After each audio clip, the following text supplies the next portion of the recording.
Bom, eu tenho feito algumas apresentações sobre este tema e estava com algum receio de que me fosse repetir, mas também já vi que não há problema porque os colegas não conhecem as outras comunicações. De qualquer modo, eu vou tentar apresentar mais coisas do que normalmente apresento. Bom, então, num dos estudos que andei a verificar, por causa do doutoramento que estou a fazer, tenho chegado à conclusão que certos alunos reagem melhor a determinados métodos de ensino do que a outros e que a aprendizagem é melhor conseguida e mais duradoura quando os conteúdos são abordados de modos distintos. Isto é óbvio, não é? Todos nós percebemos isto. Esta reação tende a ser mais interessada quando a abordagem é orientada para várias dimensões do conhecimento. Aqueles autores que ali estão, Richard Felder e Linda Silverman, e mais tarde o mesmo autor e Barbara Solomon, que eram professores de engenharia, fizeram uma investigação com alunos de engenharia do ensino superior para tentar compreender como é que os métodos de ensino dos professores se poderiam adaptar aos estilos de aprendizagem de cada aluno.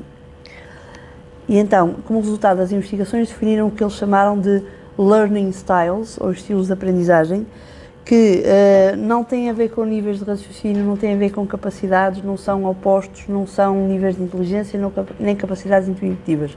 São apenas as preferências que os alunos têm em receber a informação, ou seja, as preferências da aprendizagem. Estas preferências de aprendizagem podem variar consoante o assunto em causa, consoante a disciplina, até consoante a personalidade ou consoante o momento. Portanto, eles definiram então em 2010, o Richard Felder, como as preferências e tendências que os estudantes têm por certos modos de receber a informação e a maneira como respondem aos ambientes de aprendizagem. Então, a primeira dimensão é a ativa reflexiva. Eu não queria estar a perder muito tempo com isto, senão perco-me muito nisto e não vale a pena, não é? Mas isto é mais uma introdução ao tema. Os alunos ativos aprendem melhor a fazer alguma coisa, a agir e intervir, do que aprender só apenas a teoria. Os reflexivos aprendem melhor se puderem pensar calmamente sobre aquilo que recebem, ou a informação que recebem. Um aluno ativo vai dizer, vamos experimentar para ver como é que funciona, e um reflexivo diz, vamos pensar primeiro no que estamos a aprender. Eu acho que todos nós nos podemos rever nestas categorias que eu vou falando, e todos nós, se calhar, já nos sentimos de uma maneira ou de outra. Todas as pessoas são ativas ou reflexivas em determinados momentos. A outra dimensão é a sensitiva e intuitiva. Os alunos sensitivos gostam de aprender factos, dados, princípios e teorias que têm uma relação direta com situações reais, enquanto que os intuitivos preferem descobrir as relações entre esses factos. Por exemplo, os intuitivos preferem inovação e não gostam de repetições, e os sensitivos preferem resolver situações através de métodos, não é? De receitas que já estejam previamente estabelecidas, que para eles é mais fácil. Os sensitivos não gostam de aprender conteúdos que não têm relação com a realidade, e os intuitivos não gostam de atividades de rotina ou conteúdos que exijam muitas capacidades de memorização. Agora, acho que todos nós nos vemos aqui porque todos nós somos maioritariamente visuais, a dimensão visual-verbal. Os alunos visuais aprendem melhor se visualizarem imagens, demonstrações, diagramas, gráficos, desenhos, esquemas, fotografias, etc. Os verbais aprendem melhor pela utilização das palavras ou discussões através de explicações. É óbvio que qualquer pessoa aprende melhor se a informação for apresentada das duas maneiras e não apenas de uma. A dimensão sequencial e global. Os sequenciais preferem aprender os conteúdos por passos graduais e em sequência lógica para encontrar as soluções. Os globais preferem absorver conteúdos de forma aleatória e só depois é que faz tudo sentido. Os globais tendem a resolver os problemas rapidamente e os sequenciais podem não atender à partir da globalidade, mas depois lá chegarão de algum modo. Por exemplo, podem não entender tudo, mas até são capazes de fazer trabalhos de casa porque percebem as partes do problema. Caso estejam interessados em saber se vocês próprios ou quais são as vossas dimensões, está este link, podem fazer o teste e diz-vos o que é que vocês são. Dentro destas todas, nós somos alguma coisa em determinados momentos. Agora, Isto em relação aos métodos de ensino tradicionais. Como vimos, ou basta refletirmos um bocado sobre isto e pensarmos que na nossa sala de aula nós encontramos alunos com diversos estilos de aprendizagem. E é difícil atender a todos, obviamente.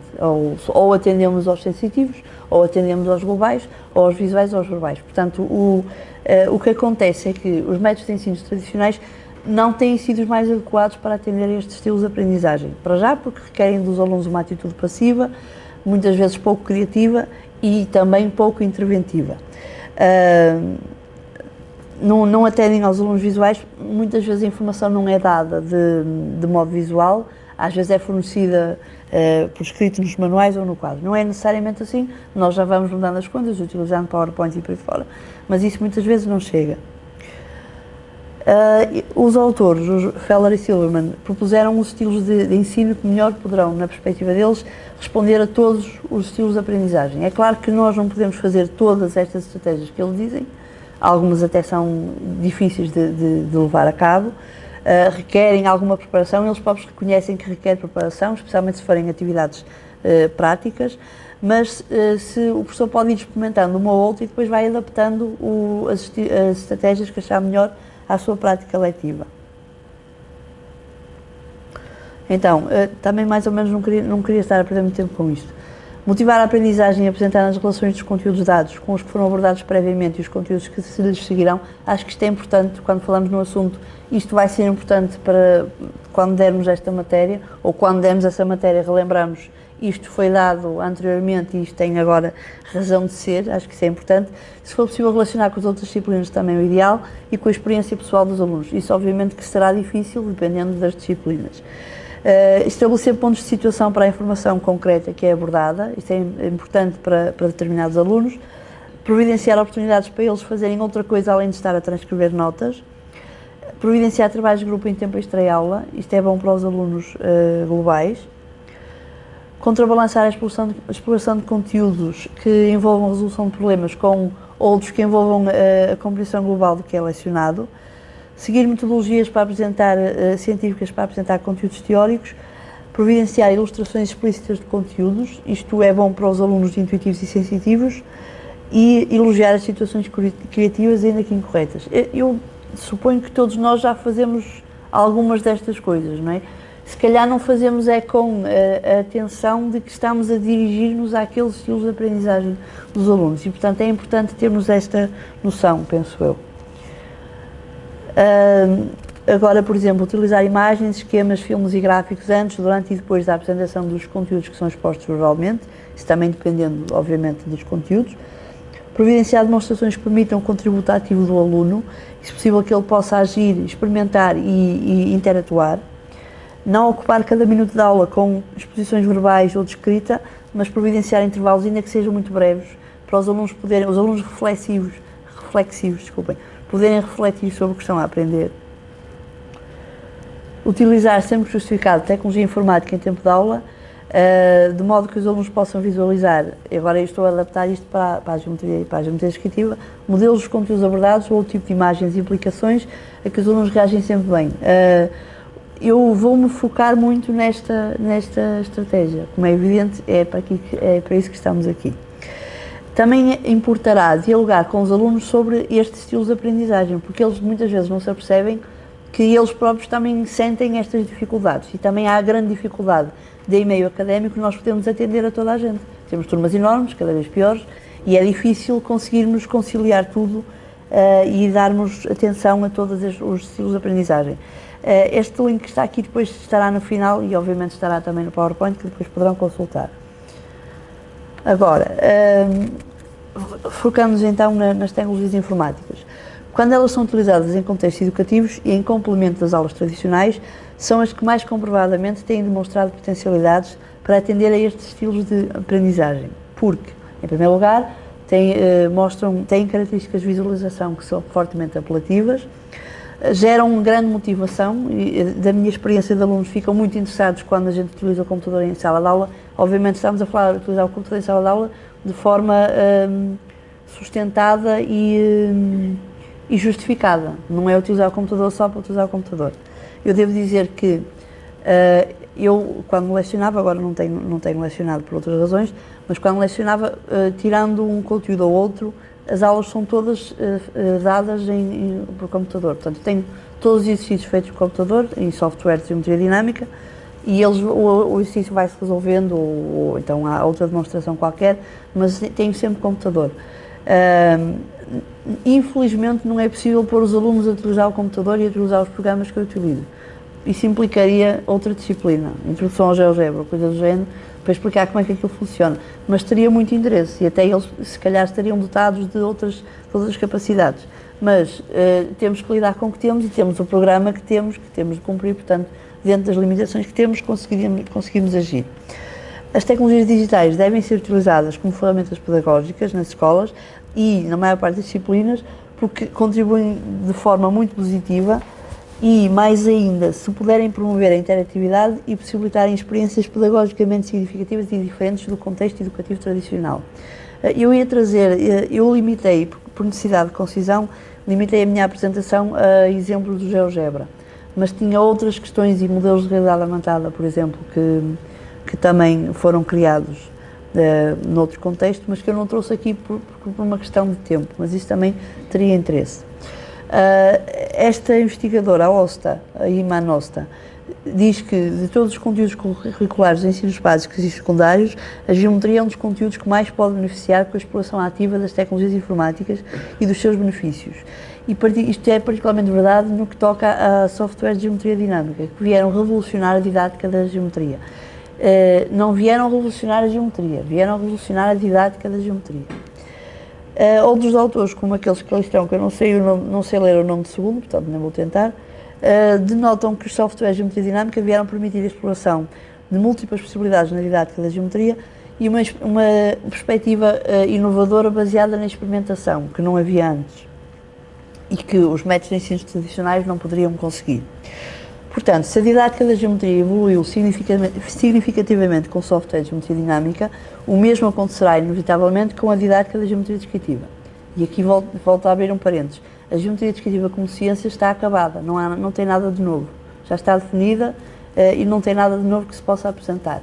A única coisa que se pode fazer é alterar a didática ou revolucionar a didática de alguma forma, ou a maneira como as coisas são apresentadas. E os softwares de geometria dinâmica, numa fase posterior, acho que o ideal seria utilizar software de modelação tridimensional, embora ainda não haja condições para isso. Já agora, para quem não é de geometria descritiva, esta representação que aqui está é de um cone e de um cilindro.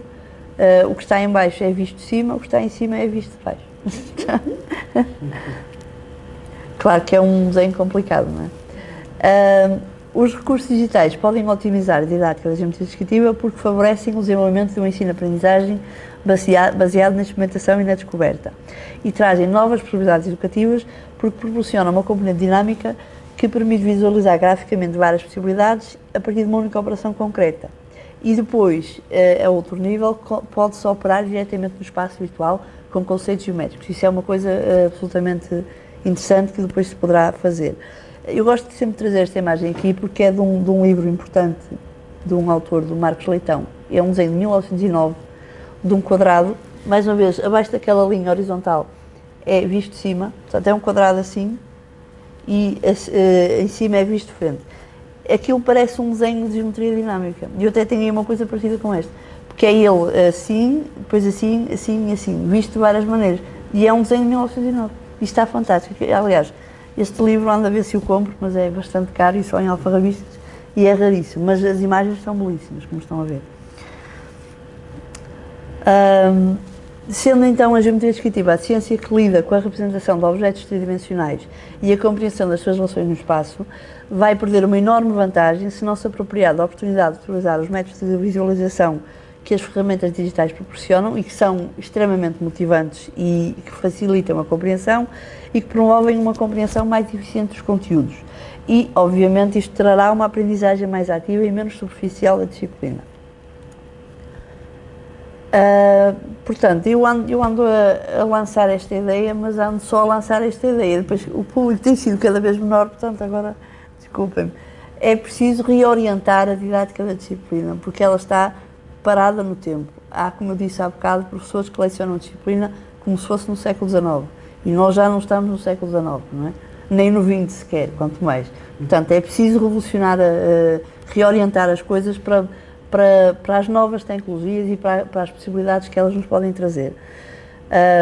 O que é que pode acontecer se nós não investirmos nessa reorientação? Isto continua, a disciplina já está estagnada, como já disse, e continuará até perder sentido e acabará por ser retirada da formação do ensino secundário.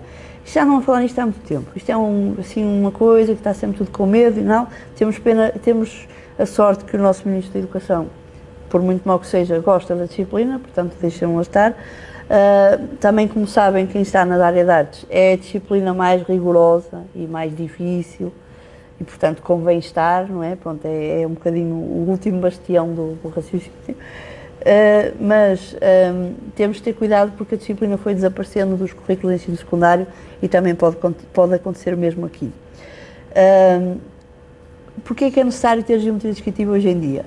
A razão porque é necessário ter geometria descritiva é para que os alunos possam, quando ingressarem nos cursos de ensino superior relacionados com as questões da modelação de espaço, que saibam utilizar software de modelação tridimensional. Não há outra razão pela qual é importante manter a geometria descritiva. Portanto, nós temos que trabalhar no sentido de melhor preparar os alunos para isso que há de vir. Claro que os que seguirão essa área. Isto é uma disciplina de opção, como sabem, portanto, só estão os alunos que seguirão para arquitetura, engenharia e belas artes e esse tipo de áreas. Mas convém, portanto, que nós, professores, os preparemos para que eles saibam para que é que a disciplina vai servir. Um dos problemas que tem em relação à aversão à disciplina é que muitas vezes não é explicado para que é que ela serve. E os alunos não sabem para que é que estão a fazer esta coisa da vista de cima e da vista de baixo e não sei o quê, não fazem a mínima ideia.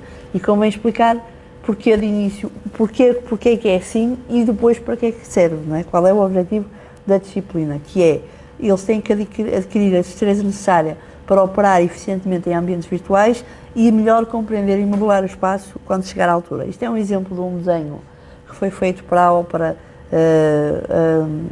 Metropolitana de Taichung, não sei onde é, desculpem, esqueci-me, não é de Pequim. É um projeto de arquitetura muitíssimo interessante que está a ser, creio que já está terminado, do arquiteto Toyo Ito. Este desenho foi feito em software de modelação tridimensional. Agora, apresentarei então a seguir alguns exemplos de recursos digitais que podem ser utilizados em contexto de aula ou disponibilizados online para exploração em tempo de extra-aula. Obrigada. Como eu disse antes, por necessidade de concisão, vou limitar esta exposição aos recursos realizados com o GeoGebra. O GeoGebra é, como disse, um software de matemática, de geometria e álgebra, que eu tenho andado a adaptar para a geometria descritiva, embora com mais trabalho, obviamente, não é? Porque o software não é indicado para isso. Bom, desculpem, esqueci-me de dizer. Eu agrupo as construções que faço nas seguintes categorias: construções dinâmicas 2D, construções passo a passo 2D, interativas 3D e livros GeoGebra. Bom, a publicação online destes recursos faz parte de um projeto pessoal que eu tenho levado a cabo desde setembro de 2007. Inicialmente eu tinha um blog, que está ali o endereço, e a partir de 2011, salvo erro, comecei a passar os conteúdos todos do blog para o site e a desenvolver o site. Nesse site, então, tem conteúdos de geometria euclidiana, sólida e descritiva, que são publicados com o objetivo. Portanto, o site nunca foi para os meus alunos, mas era para os alunos. E depois acabo por ver que os professores também os utilizam. Mas a ideia é que há determinados conteúdos do programa que são um bocadinho mais difíceis de perceber, outros mais, outros menos, e o objetivo é prestar um apoio suplementar da sala de aula. Portanto, os alunos aprendem aquilo em casa e depois, na escola, e em casa podem aprender um pouco mais daquilo do que viram. Portanto, isto também, obviamente, o objetivo é que também cativar o interesse dos alunos que frequentam a disciplina e, se calhar, de outros que eu não conheçam. Mas o objetivo último é auxiliar os alunos a melhor compreender esses conteúdos que são abordados.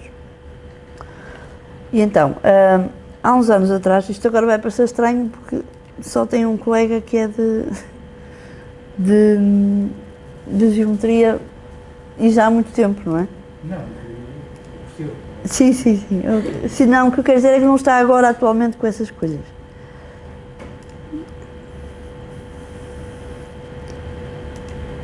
Então, é esta construção aqui. Está muito lento, não sei se me diz tão lento, é assim. Quando nós damos, das primeiras coisas que damos em relação à geometria descritiva é a representação do ponto. E depois há pontos, portanto o ponto é projetado num plano de projeção, e depois é projetado no outro plano de projeção, e isso tudo depois faz assim para ficar um plano bidimensional. Portanto, o que era tridimensional passou a ser bidimensional. E eu tinha um aluno no ano em que fiz esta construção, ou esta não, uma semelhante, que ele tinha muita dificuldade em perceber porque é que aquele ponto que vem aí, o P1, aparece para cima daquela linha, desculpem, desta linha, isto é o eixo X, quando nós representamos isto,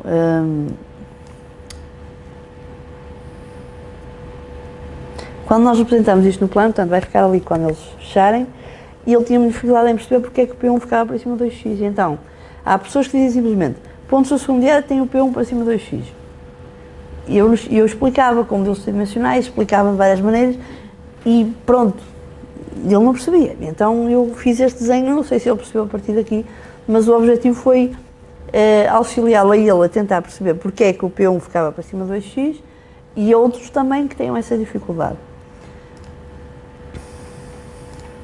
Esta construção foi feita noutro software, depois eu já utilizei outros softwares, infelizmente utilizei um que agora não funciona bem, e as dezenas de construções que eu fiz, muitas delas de muitas horas de trabalho, já não funcionam bem. Eu tenho que fazer tudo no GeoGebra e ando a fazer aos poucos, mas não tenho tempo para isso. Portanto, algumas delas já fiz, outras não. Portanto, esta primeira então foi, por assim dizer, a razão pela qual eu comecei com este projeto. Depois,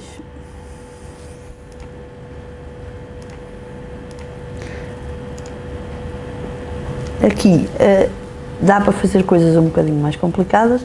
Agora, aqui do lado, desculpem, esquerdo, eu confundo muito a direita com a esquerda, do lado esquerdo temos a representação dos planos de projeção e de um plano azul que tem uma série de retas lá representadas. Aquilo é um plano definido por retas paralelas.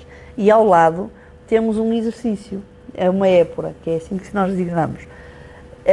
A ideia é que o aluno perceba que aquela reta que está a movimentar também se está a movimentar ali e perceba que o que está aqui representado corresponde àquilo que está ali. Ao contrário, desculpe, o que está ali representado corresponde àquilo que está ali. Embora isto não seja uma representação 3D, isto é um desenho 2D, feito à mão não, desculpa, feito não em ambiente 3D, mas em ambiente 2D, portanto, folha branca, faz tudo desde o início e introduz-se alguma coisa lá que se mexe, que se movimenta. Claro que havendo um primeiro ponto que se movimenta, tudo o resto vai a seguir, que é o que acontece ali. Este ponto aqui, H, este é o que se está a mexer e a reta vai-se mexendo então num lado e no outro. Outra construção é este quadrado. Atenção que, desculpem, ele não é um quadrado, só é um quadrado em determinada altura. Este é um plano que está a ser rebatido sobre o plano horizontal de projeção. Aquilo que ali está, o exercício, aquilo é o porquê do exercício. E como dá para fazer esta rotação, o aluno percebe o que é o processo de rebater a figura no plano horizontal de projeção.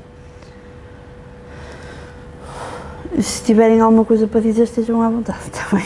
Ou alguma coisa para perguntar. Lembram-se daquele quadrado que eu mostrei há bocadinho. Isto é um exercício de exame nacional que saiu há uns anos, que saíram duas figuras. O GeoGebra permite também, embora a construção seja um bocado diferente daquelas que eu mostrei há bocado, fazer uma construção e depois incorporá-la no PowerPoint. E ela mexe-se no PowerPoint. Isso também é interessante, e o PowerPoint é interessante também, e o GeoGebra também permite fazer isto. Isto então é um quadrado e uma circunferência que estão também naquela posição de há bocado, só que há bocado estava virado para o outro lado, salvo eu, agora está virado para a direita. Esta é a que eu mostrei há bocadinho, agora é esta. Eu já tinha aberto ali as coisas, que era para o caso de haver algum problema.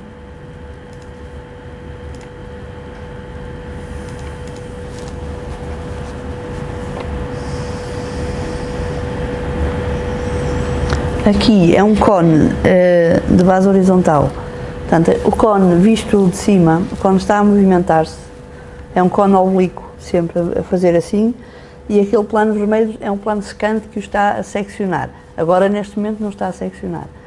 E depois vai seccionar. Isto não parece, mas é uma trabalheira doida.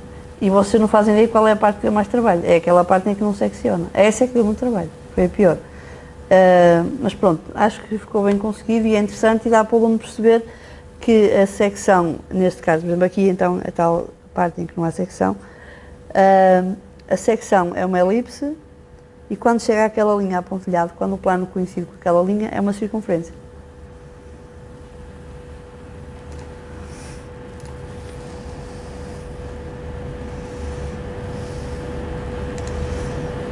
Eu não abri isto tudo há bocadinho, estava com receio que corresse alguma coisa mal, por isso vão desculpar agora que demorará a abrir um por um.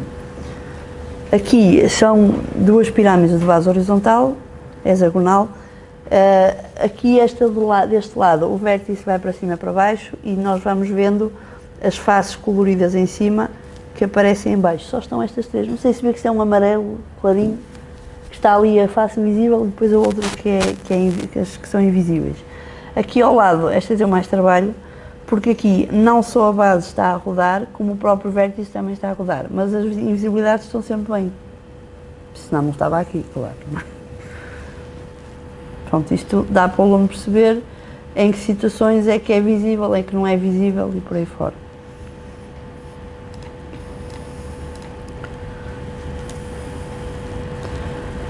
Este tipo de construção é um bocado mais trabalhosa,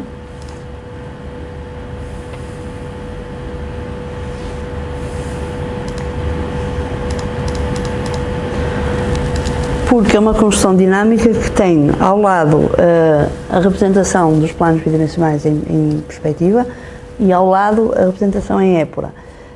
Aqui é uma pirâmide cujo vértice está para baixo e o vértice vai andando paralelamente ao plano horizontal de projeção.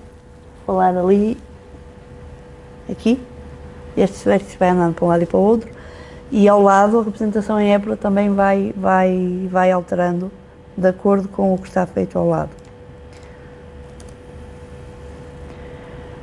E a primeira apresentação que eu fiz destas coisas foi a professores de matemática. Portanto, eu concentrei-me mais em coisas que tivessem alguma relação com professores de matemática.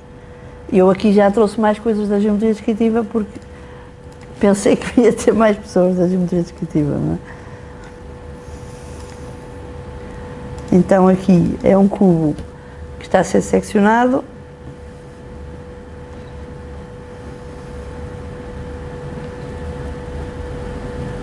e a secção que é produzida, portanto o cubo já aparece só seccionado.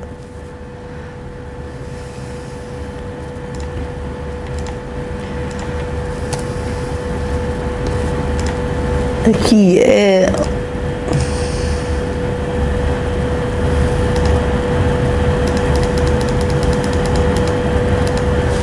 um cubo que depois é um cubo truncado a certa altura, quando aquele ponto azul atinge ali o CT, é um cubo truncado que é um sólido arquimediano e ali é um cubo octaedro. Outro dos meus interesses, o maior interesse, maior do que a geometria descritiva, é a geometria sólida. Eu gosto muito de poliedros e de estudar estas coisas. Portanto, aqui foi um bocado tentar unir as duas coisas, o interesse pela geometria descritiva com os sólidos.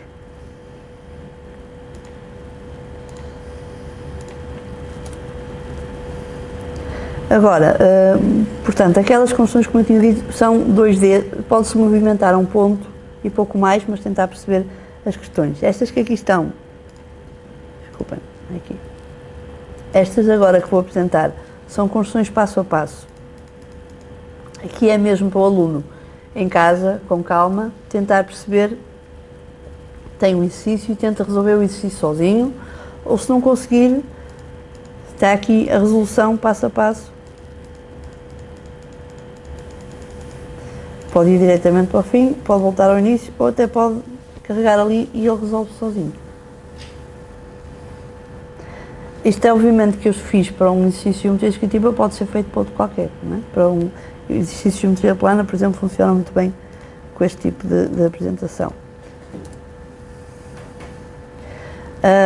Não queria muito maçar-vos. Aqui é um exercício que é resolvido, o mesmo exercício resolvido de duas maneiras diferentes, passo a passo, e com explicação devida, não é? Portanto, acho que isso também é importante, além de resolvermos o exercício, explicar que há outros processos de resolução.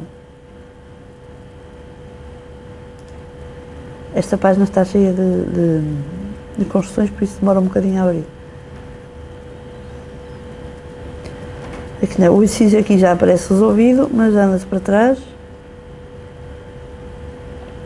E agora não me deixo ficar mal. E ele vai-se resolvendo sozinho ou resolve-se, então, passo a passo, conforme eu expliquei há pouco. Aqui está outro, é a mesma coisa. Pode-se pôr todos ao mesmo tempo. Se tiver um ecrã grande, então pode-se ver isto tudo ao mesmo tempo.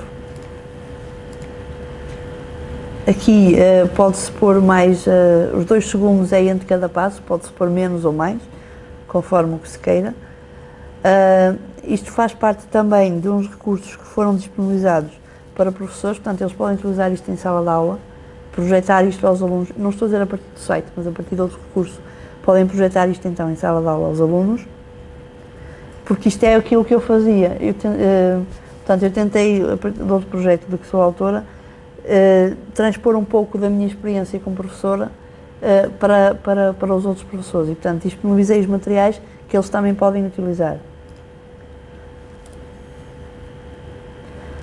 Este é só por curiosidade, eu não vou mostrar, ele é muito grande, deu-me trabalho, e o que deu mais trabalho foi fazer aquelas linhas ali no final, aquela tracejada, foi um horror. Não vou mostrar porque não vale a pena, já perceberam que é passo a passo. Este aqui,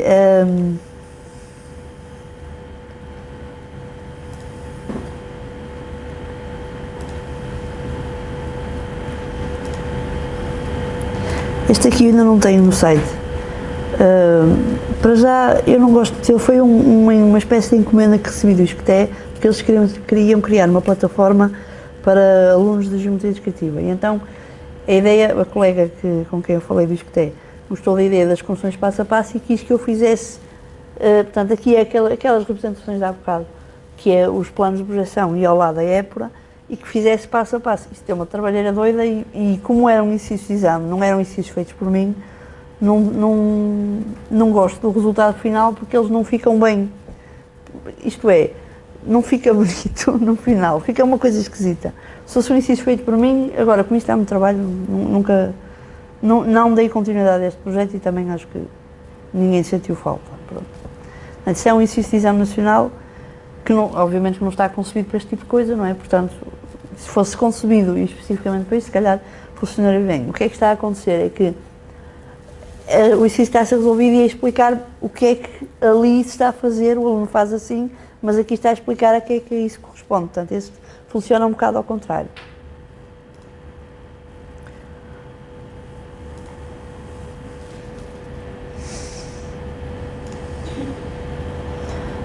Bom.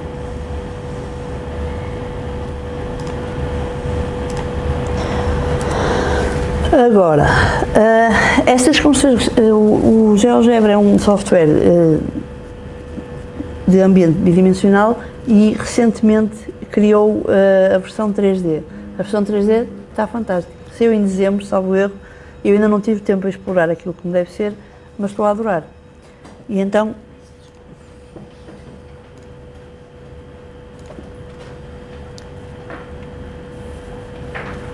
obrigada.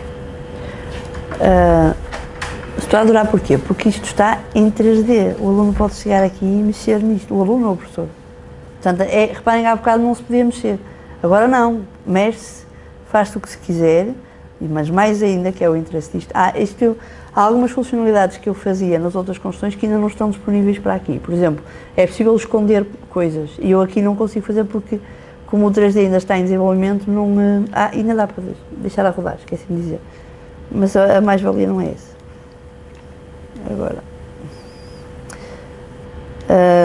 Agora, o que é interessante nisto, ou pelo menos que eu estou a achar interessante? Eu posso mexer no ponto, isto é para explicar, isto é um segmento reto que está vermelho e o que está a vermelha, a linha mais fina projetada em cada plano de projeção é a sua projeção ortogonal. E agora, se o aluno mexer aqui, pode pôr a situação, que está quase, bora por acaso consegui, em que aquela medida do segmento a vermelho está exatamente igual entre o A2 e o B2. Isto significa que o segmento de reta se projeta em verdadeira grandeza, é um segmento de reta frontal, e a partir daqui daria para falar muita coisa, mas o aluno pode chegar aqui a experimentar e ver as diferentes posições, mudar de diedro, pôr ali em baixo, e aqui, e verificar sempre a mesma coisa, e mais ainda, portanto aqui por exemplo, e para perceber melhor pode fazer assim, para verificar. Portanto, o GeoGebra 3D, eu faço este tipo de coisas muito melhor com o software de modelação tridimensional, mas é um software que não é gratuito e que, conforme disse ao colega, exige formação específica. Portanto, este é um software relativamente, é gratuito para começar, e é relativamente comum e é relativamente, o que eu dizer relativamente fácil de aprender a utilizar. Aqui a mesma coisa.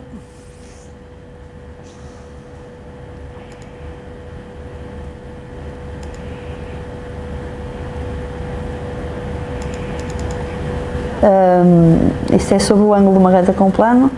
Este ponto azul pode-se ir lá mexer e se repararem ali as medidas do ângulo, aqui ao lado, estão a modificar consoante a localização do ponto A, para demonstrar que, e agora aqui não se vê lá muito bem, para demonstrar que aquele ângulo, este ângulo que aqui está, é igual àquele que ali está. E por aí fora. E que aquele com aquele ângulo são 90 graus.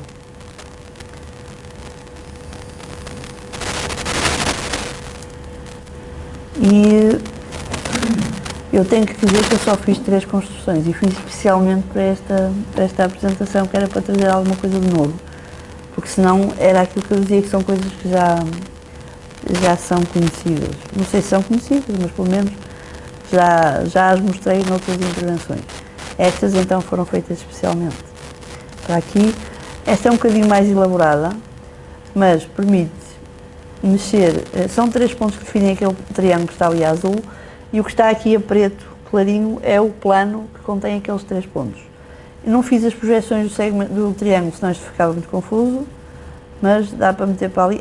Eu ainda não acabei, mas há situações em que o plano deixa de aparecer como devia, tenho que ver isso agora em breve, mas então, como disse, dá para explorar e, mais uma vez, dá para mexer nisto para tentar perceber melhor ou deixar a movimentar-se. Outra coisa muito interessante que o GeoGebra permite é a criação de livros GeoGebra. Então, o que é um livro GeoGebra? O livro GeoGebra portanto, nós podemos disponibilizar lá os materiais todos que quisermos e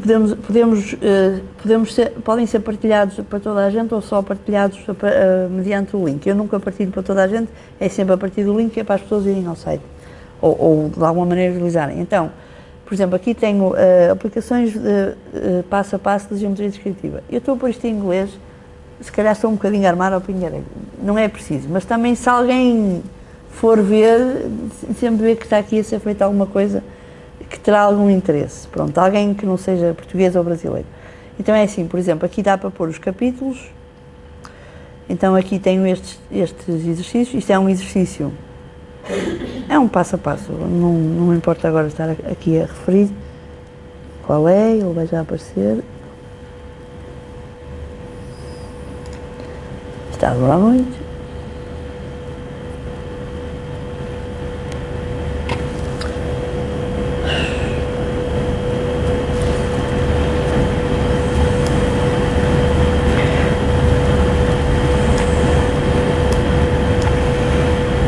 Aqui, então, é um exercício como daqueles que eu expliquei, que são feitos passo a passo.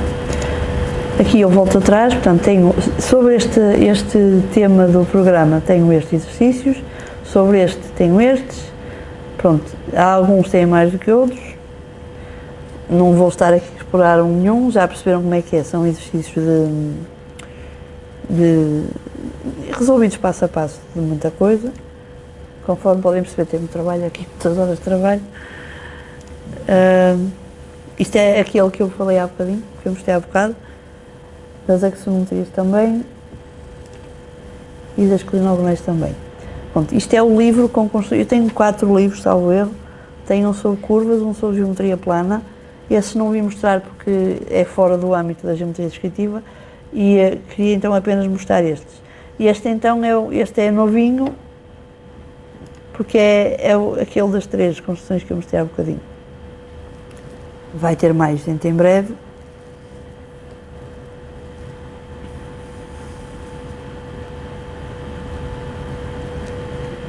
Pronto, estão aqui. Isto para dizer que qualquer pessoa, se fizer este tipo de construções, pode disponibilizá-las deste modo como um livro de GeoGebra que os alunos ou professores ou quem quer que seja pode consultar. Portanto, aqui está aquela, depois está outra, depois está outra. Como disse, este ainda tem pouca coisa, porque ainda não continuei com ele. Bom, então, eu já cheguei praticamente ao fim, ninguém fez questão nenhuma, mas estejam à vontade. Portanto, considerando a diversidade de estilos de aprendizagem dos nossos alunos, é importante que os professores não percam a oportunidade de explorar as potencialidades das ferramentas digitais e o modo como estas podem apoiar e otimizar a prática leitiva e, efetivamente, auxiliar os alunos no processo de aprendizagem. Eu não estou a referir-me apenas a apresentações PowerPoint, ou CD-ROMs, ou YouTube, ou por aí fora. Estou a dizer, é claro que isto implica trabalho, não é? Por exemplo, não é toda a gente que sabe trabalhar com este tipo de software. Requer alguma formação, eventualmente, ou pelo menos algumas horas de dedicação. Eu nunca tive formação de GeoGebra, por exemplo, não é? Aprendi sozinho. E poderá haver alguma dificuldade no início, porque pode ser relativamente complicado dependendo da facilidade que nós temos em trabalhar, portanto há algum desconhecimento do workflow, mas depois, entretanto, vai-se adquirindo. E, por exemplo, eu não faço exercícios à mão, eu só faço exercícios em GeoGebra. Mas também isso é mau, porque também já quase não escrevo. Mas isso são outras questões, não é? Ora bem, mais uma vez aquela investigadora, a Emma Nostra, refere que se um dos objetivos da educação é providenciar aos jovens as competências básicas necessárias para profissões que vão ter no futuro, qual é o papel que fica para as escolas neste campo, não é? O que é que a escola pode fazer neste campo? Não deveria ser um dos nossos objetivos preparar os alunos para esta mudança de paradigma que a utilização das ferramentas computadorizadas nos está a trazer? Eu acho que sim, obviamente, não é? Acho que temos a obrigação de o fazer. Esta opinião do professor Luís Mateus, eu apresento sempre que acho que está muitíssimo bem. Portanto, é fundamental quem quer ensinar e aprender geometria descritiva hoje não fique agarrado ao atavismo, no pior sentido da palavra, da régua, do compasso e da folha de papel. Conforme disse, há muitas pessoas que se agarram muito a isto quando não é necessário. Não quer dizer que este conjunto reduzido de meios não possa ser eficiente do ponto de vista da formação básica, até porque já foi e muita coisa se fez no campo da geometria descritiva só com esses materiais. Mas, para ir mais longe, hoje em dia, é preciso utilizar os meios de hoje. E esta frase do Kierkegaard, acho também particularmente interessante. Ser um professor não é apenas trazer definições ou apresentar uma comunicação. Ser um professor no melhor sentido da palavra, ser também um aluno, não é? Porque também estamos a aprender com alunos. A instrução começa connosco quando o professor aprende com o aluno, põe-se no lugar dele para melhor entender aquilo que ele próprio entende e da maneira que ele entende. E nós, como professores, penso eu, temos a obrigação de tentar perceber como é que os alunos percebem e como os podemos efetivamente ajudar a perceber melhor. Portanto, temos que nos pôr no lugar deles. Só para terminar, a bibliografia que estará depois disponível no PowerPoint.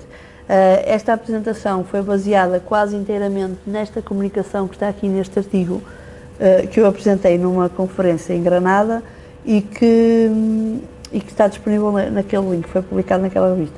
Eu devo dizer que na altura tive 15 minutos e agora tive muito mais tempo para falar, coisa que eu nunca tinha tido. Obrigado também por isso. E muito obrigada pela vossa atenção.